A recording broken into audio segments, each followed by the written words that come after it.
All right. Hello, everybody. I just had to come on and tell you guys that I took out $40 out of my debt binder yesterday. I count 50. You counted 50?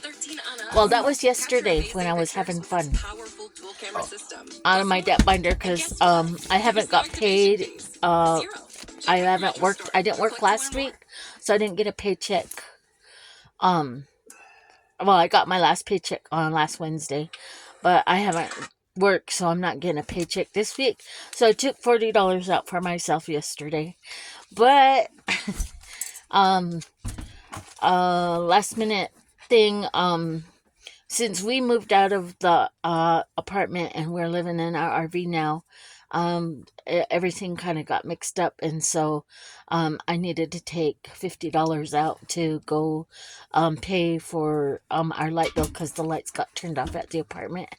And this is going to be my last month helping the kids with the light bill. I'm crossing my fingers that I don't have to, but you know how children are. But I just thought I'd come and let you guys know that I'm taking that money out, and I should just go ahead and deposit the rest of my money. I got $50 there, and then I can make a debt payment on one of my loans. Let's see how much we have here. Let me turn you around. Oh, sorry. Let's see. Let me fix this. And you get to see my little bit of my RV.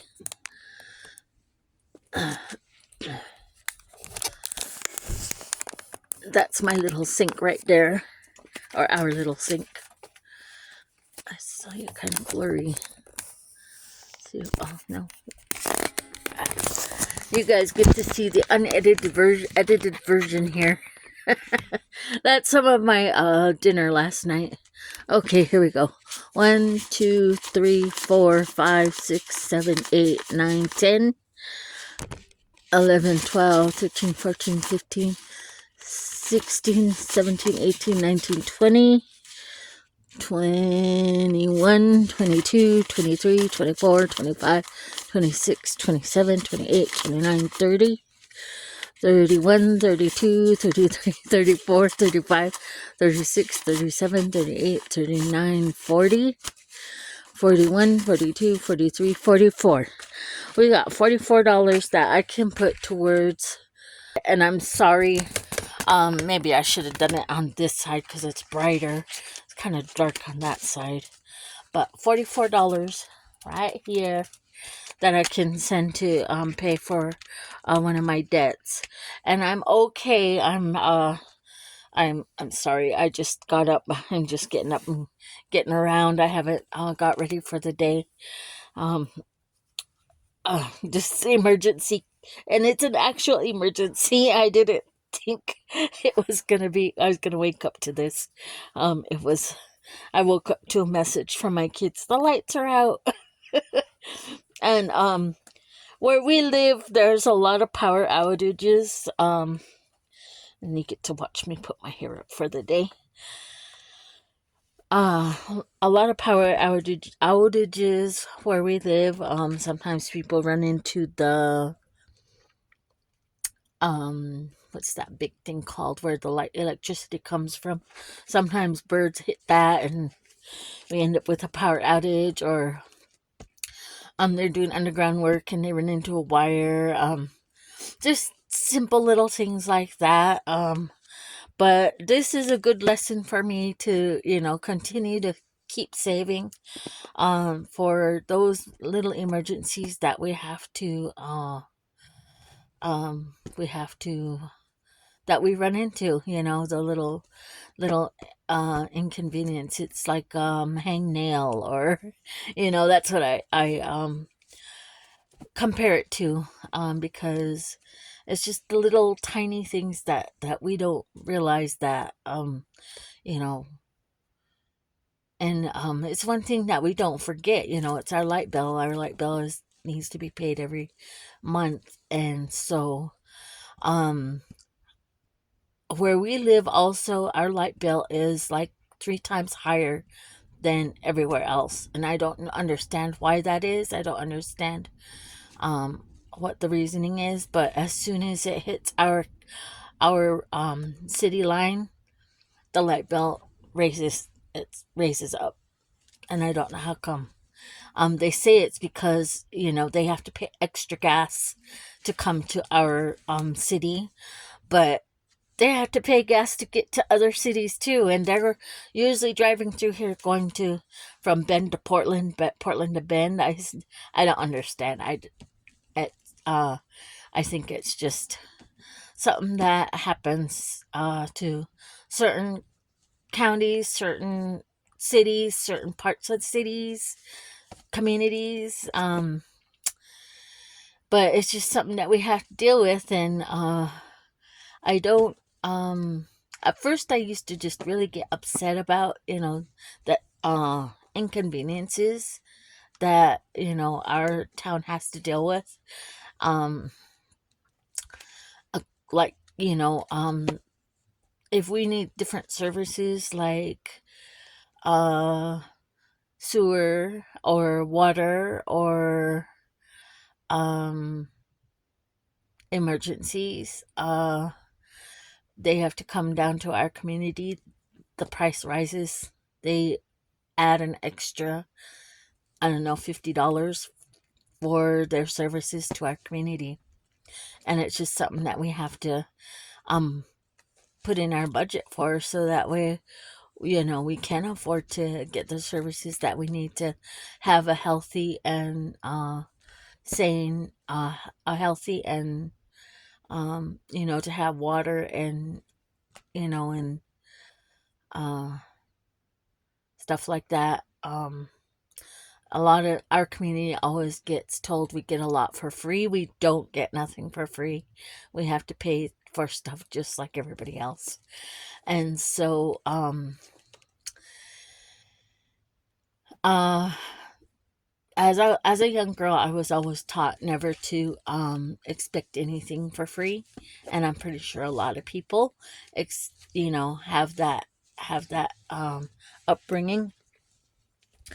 And we were very poverty stricken, but it didn't feel like it, because my brothers and my uncles and my dad and all of my elders, they either hunted or gathered, and so we always had food. We were always provided for. We did a lot of living off the land, and so a lot of the talk of frugal living is something that we've practiced for before money ever came around. Money was not important to our elders.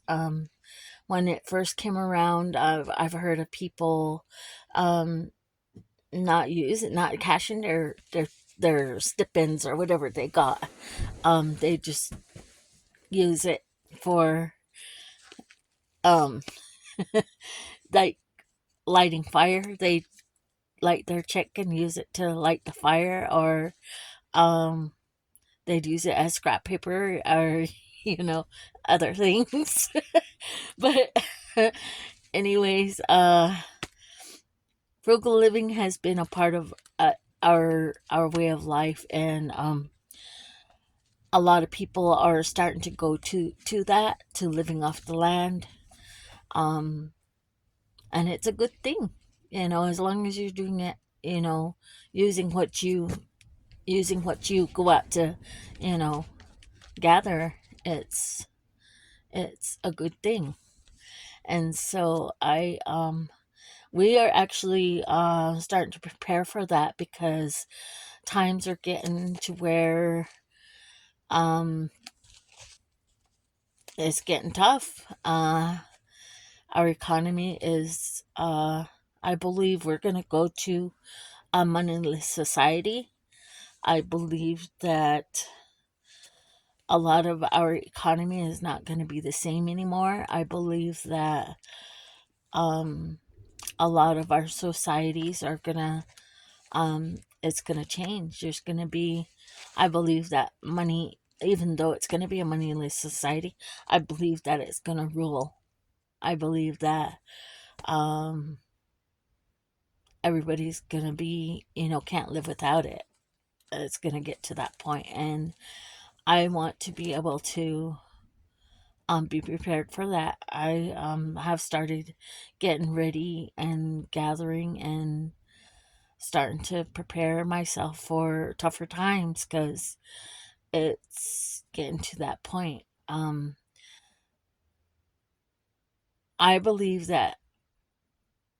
I mean, I know I have friends up in Alaska, and I've watched them talk about a $5, or before, when we were only paying $2 to $3 a gallon of gas, they were already paying $5 a gallon up there, and now ours is getting to that point, or it has been for a while. It's been going between $3 and $5 this last year. And the only reason why I pay attention to it is because I work on the road and I'm traveling a lot. So I have to watch gas prices all the time. Our groceries are starting to get insanely expensive. Um, where milk is like $5 a gallon. I believe that eventually we are going to be paying $20 for a gallon of milk. I believe that's coming because with the way things are going, it's it's bound to come. It's coming, and we have to be prepared for that. And I believe that we are no longer gonna have um, middle income families. I believe it's just gonna be the rich and the poor. And so I believe that we need to get prepared for that and prepare for, that time. If you can't become rich or wealthy, then you need to start learning how to live an extremely frugal life so that way you're not suffering.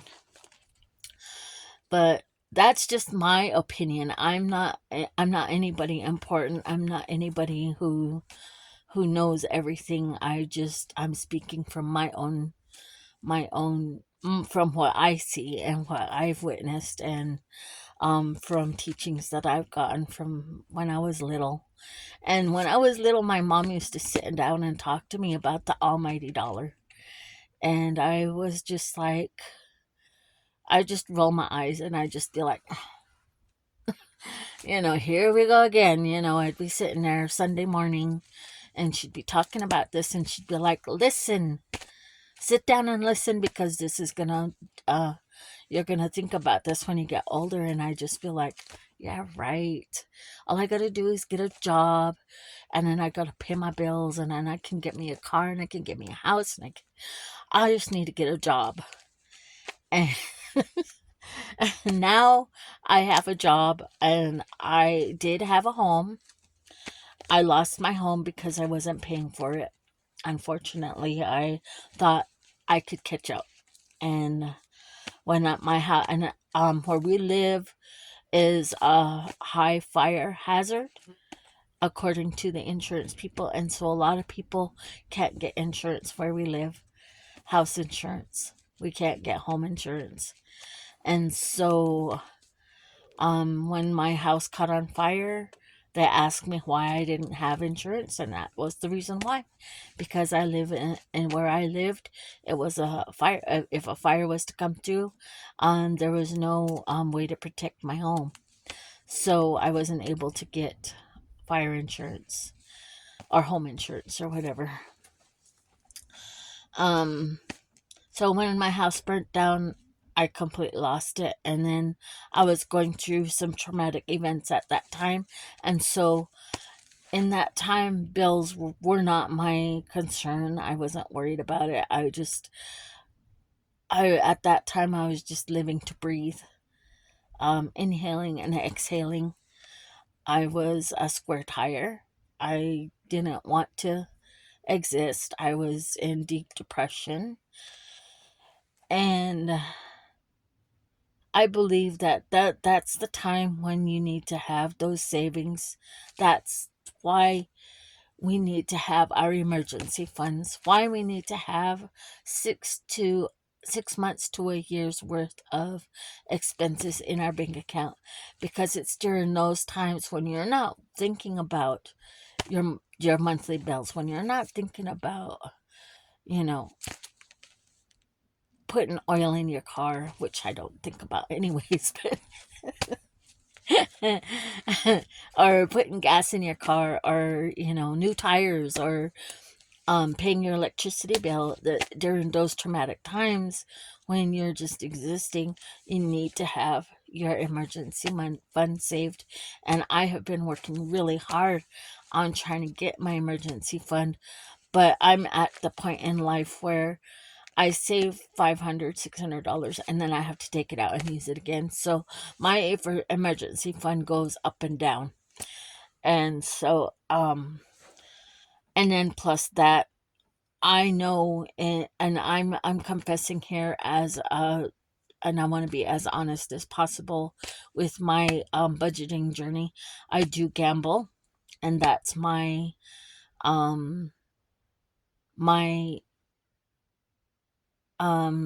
outlet, I guess you could say. Um, and so that takes some of my money, and I have been thinking about it because it gets to be it's becoming a problem.